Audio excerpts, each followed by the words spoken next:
But in the US, you show, I mean, I've got the figures here. The pandemic costs were about 7 times that of the New Deal and 5 times that of the 2008, 2009 financial crisis. I mean, this is incredible. I mean, because those were major economic crises. I mean, this wasn't an economic crisis. It was something, but the amount of spending which went into it completely dwarfs anything that modern history had shown before. What do you make of that as political scientists, that economic aspect? Francis, you look like you're keen to I mean, it's come just in. it is extraordinary. I mean, it's the largest crisis response in U.S. history. There isn't anything really to compare it to except the biggest things that have ever been done in domestic policy.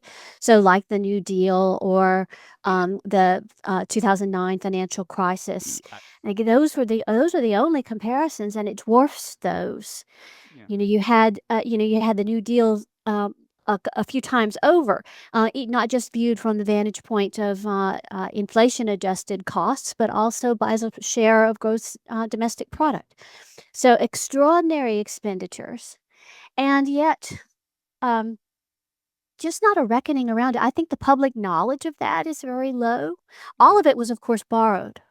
Yeah. So no taxes were ever raised to cover those costs. Now, some of that you might say has been recouped in the form of the inflation that occurred subsequent. So the devaluation Mm. the dollar doesn't go as far as it did pre-COVID. Yeah. Um, but there was no sacrifice directly asked of taxpayers to cover those costs.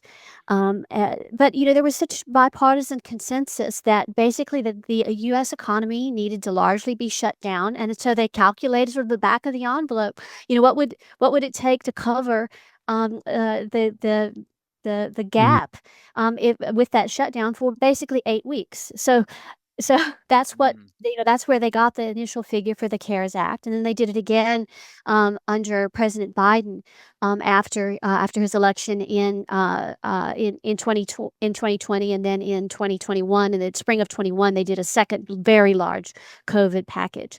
So it's an extraordinary set of investments, and very little of it went to healthcare of any form. Yeah. The vaccine development and distribution, that's less than 5% of the total. Yeah. So the bulk of it went to keeping businesses and workers afloat through the closures.